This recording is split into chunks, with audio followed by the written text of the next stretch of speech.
Happy New Year everyone! So guys, meron ako ditong iba-barbecue. Lihem ko po, ayan, pinutol ko po dahil mahaba. At meron din po akong pinutol-putol. Ayan, so gagawin ko po siyang barbecue on stick. Ayan, para maiba po. Dahil gusto po yun ni Gab, yung tutukugin daw po sa stick. So ibabad po muna natin ito sa ating mga ricado para po maging masarap, mabango sa bawang. So meron din po tayo dito toyo. Ayan, ibabad natin guys. So mamaya pa naman po ito iihawing gabi. So para po malasa siya at mabango. Ayan, kalamansi.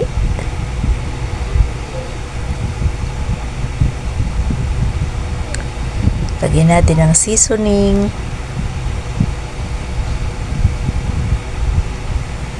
Paminta. Mas babago po yung barbecue pag maraming bawang at paminta. Ayan, may tira pa po akong barbecue sauce. So last drop na lang po ito. Talagang paubos na. Ayan, sairin na natin. Ayan, wala na talaga. Wala na. Last na talaga ito. Kaunti na lang yung natira. So at least may amoy po siyang barbecue. Ayan, pampabango.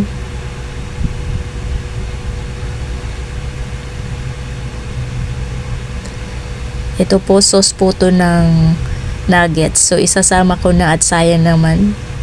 Pandagdag lasa pa rin po siya. Para po siyang oyster sauce. Sama na natin.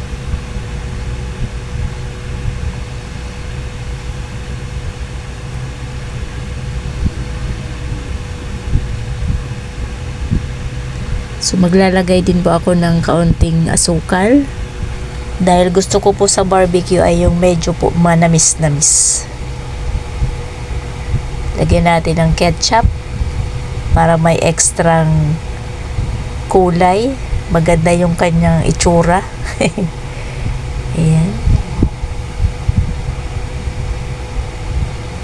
So ayan lang po at atin na po siyang halo-haloin. So dagdagan pa rin natin ng pamintang powder guys. Ayan. Para mabango siya. So haluin natin. So hayaan lang po natin itong nakababad na ganyan. Hanggang sa mamaya pa po at atin po siyang iihawin. So mamayang gabi pa naman po. Kaya po siguradong mabango na siya mamaya.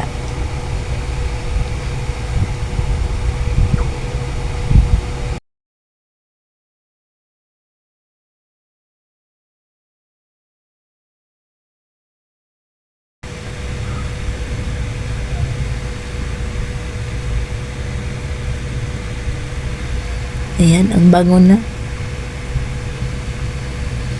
Amoy barbecue na po kahit hindi pa iniihaw.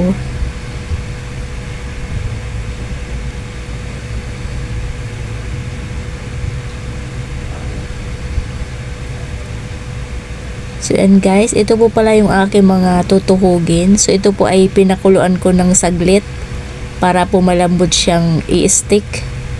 Ayan, at para po sigurado tayong kahit papano po ay lutuin po yung karne. Ayan, i-stick na siya natin.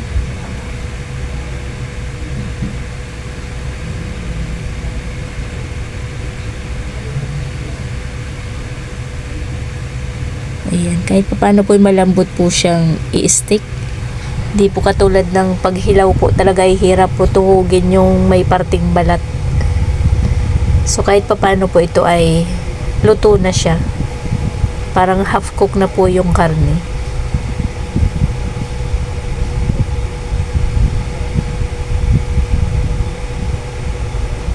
Request po ito ni Gab.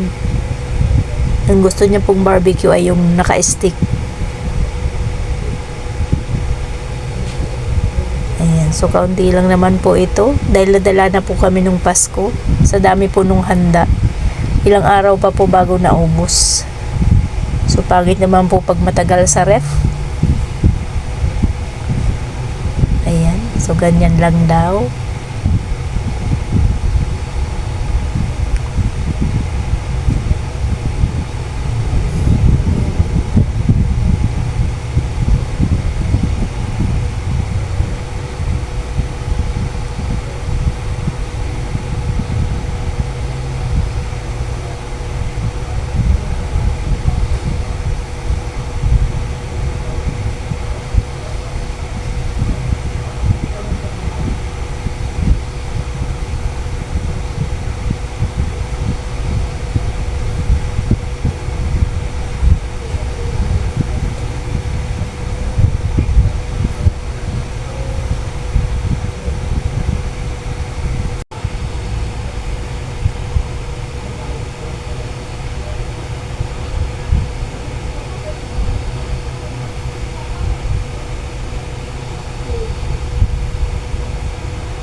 Ayun guys, natuko na po lahat ng ating barbecue yung putol-putol. So magdadagdag po tayo ng ilang pirasong hotdog.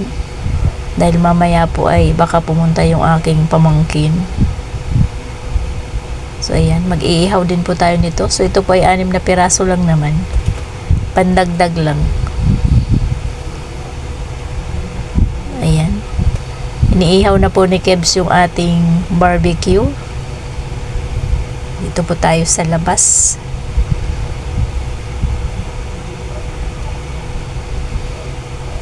So ayan guys, luto na. Parang nasobrahan po sa ihaw.